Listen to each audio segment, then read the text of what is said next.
I dreamed a dream in time gone by, when hope was high, life worth living. I dreamed that love would never die. Do you remember when you saw the musical for the first time? I was 11, and I was on the edge of my seat like this. I knew all the songs already because my mom had been playing the soundtrack, and she keeps reminding me that she recalls it's the first time that I ever sat still for that amount of time because I was a really like active child, and so it was really I became obsessed. I mean, I know every beat of that stage show, so it's like an honor. And it kind of is still shocking that I'm a part of this. It'll last forever. It's weird. I saw the musical on Broadway. And I think it'd been running for 12 years at the time I saw it. And I was an actor at this point. I thought 12 years, it's going to be pretty stale.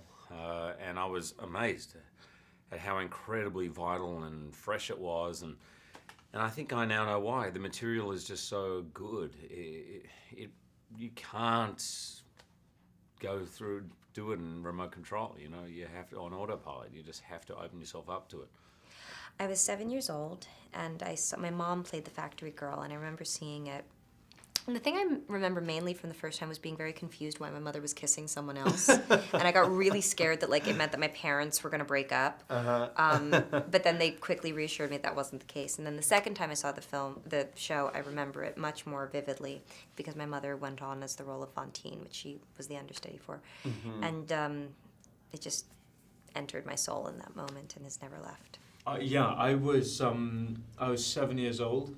And my parents took my brother and I, and there's a character named is Gavroche, who's like the little street urchin, and he's a sort of little rebel, and he was my hero, and I basically wanted to be him.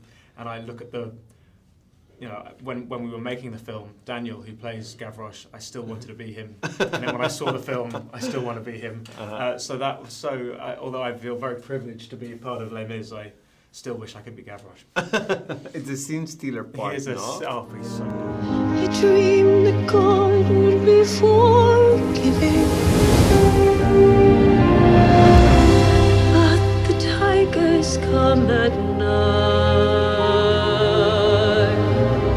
with their voices soft as thunder. How is it feeling to be part of this project? Are you aware when you are making this film of the stakes? Yeah.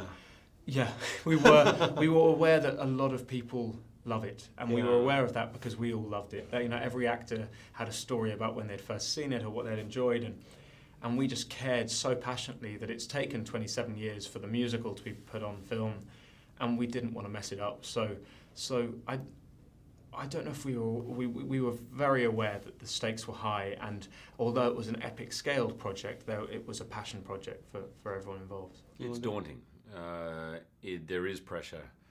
There are expectations, and we were all aware of that. And to be honest, the thing that got me through that was the fact that all the other cast members felt exactly the same thing. And all of us were in it together.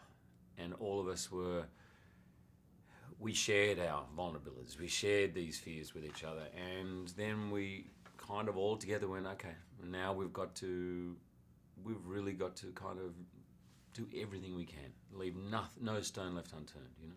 Yeah, it was this wonderful mixture of gratitude and anxiety, and we all worked so hard to make sure that we did the best possible version of this that could be. We were all aware of the great responsibility that we were taking on and playing these roles that in this show that has so many fans. And so we took it very seriously, but we were all so thrilled to be there. So it was a wonderful mixture of geekiness and professionalism. Every day I had to pinch myself, and I'm still pinching myself. I'm like, ah!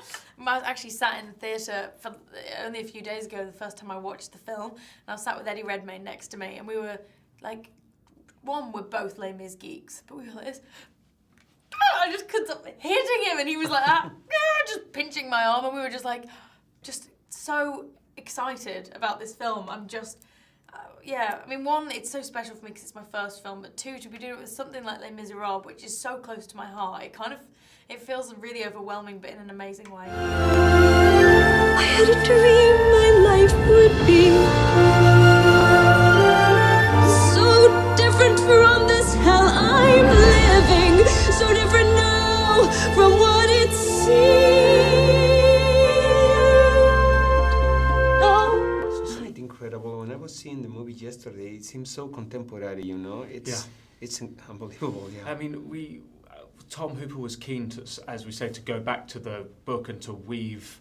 You know, Victor Hugo was such a extraordinary sort of visionary in the sense of what he was able to depict, but also he wanted us to weave those things in, but also to make the piece relevant, and that was something he cared about. But what was interesting is the more we did, the more you realised how relevant it was. We didn't need to do much work to make it relevant as well. Oh, yeah.